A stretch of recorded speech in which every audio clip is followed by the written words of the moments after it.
అనకాపల్లి జిల్లా రాంబిల్లి మండలంలోని వైలవ గ్రామం జలదిగ్బంధమైంది.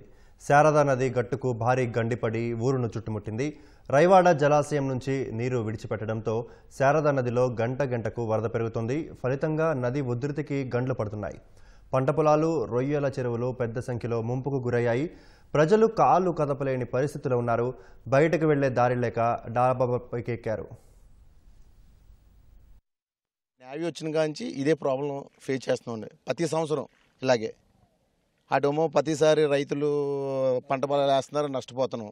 అలా ఆక్వా రైతులు కూడా అంతే. ఈ నేవీ ఎప్పుడు వచ్చిందో నేవీ బ్రిడ్జి కట్టారు, కింద మెస్ పెట్టేశారు. ఈ నదిలోంచి వెళ్ళి మొత్తం చెత్త మొత్తం జస్ట్ జామ్ అయిపోయి ఫ్లోటింగ్ బ్యాక్ వచ్చేస్తుంది. ఈతకి వెళ్ళడం, వ్యవసాయం చేసుకోవడం, ఒకళ్ళు లేదు ఇద్దరు చనిపోతున్నారు సార్ ఈ శారదానదిలో పడి. మా ఊర్లో ప్రతి సంవత్సరం రిపీట్ అవుతుంది సార్. రీసెంట్గా 2 months బ్యాకే మా పెదనాన్నగారు శారదానదిలో పడి చనిపోయారండి. నేవీ వాళ్ళు కింద బ్రిడ్జిలు కట్టేశారు. వాటర్ పోవడానికి చాయిస్ లేదు మెయిన్. దానివల్ల పోర్స్ మొత్తం ఊర్లో రావడం, అటుపక్క రైతులకు ఇబ్బంది, ఆక్వా రైతులకు ఇబ్బంది, పంట పొలాలు ఇబ్బంది, అందరూ ఇబ్బంది పడుతున్నారు సార్. ఊరు మొత్తం ఇది ఊరు సార్. అవతల పక్క మా పంట పొలాలు సార్. అవతలకి వెళ్ళినా కూడా ఇప్పుడు మాకు చాయిస్ లేదు సార్. అలాగే 350 ఎకరా ఆక్వా కల్చర్ సార్.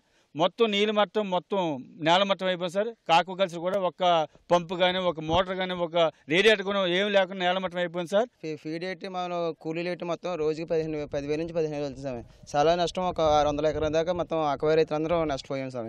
మేము ఏమైనా సరుకులు తెచ్చుకోవాలన్నా, ఏమైనా నేర్చాలు వచ్చినా ఏమొచ్చినా మాకు ఏవి ఇక్కడ సొయిపాయం లేదండి. ఇంకెన్నాళ్ళు అయితే అడ్డుతామని వెళ్ళేవారండి. ఇలాగ మగవాళ్ళు వెళ్ళేవారు అడ్డిగాన వెళ్ళి ఏదైనా తీసుకొచ్చేవారు, సామాన్లు అలా తీసుకొచ్చేవారు.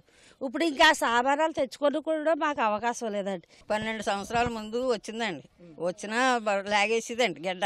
ఇప్పుడు అలా కాదండి, ఊరి మీద పడిపోయి ఇళ్లలోంచి మా ఇంట్లో ఇంతలు అవుతాయండి.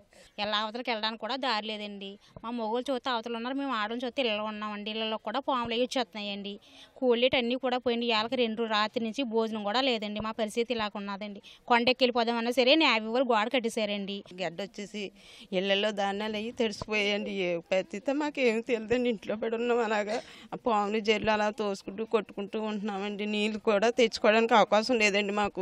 మళ్ళీ వస్తుంది రావడానికి భయపడి ఇంకా కాలువలో గొంతుల్లో ఎలా రావాలని అలా కూర్చొని ఉన్నామండి. మా ఆయన, మా పిల్లలు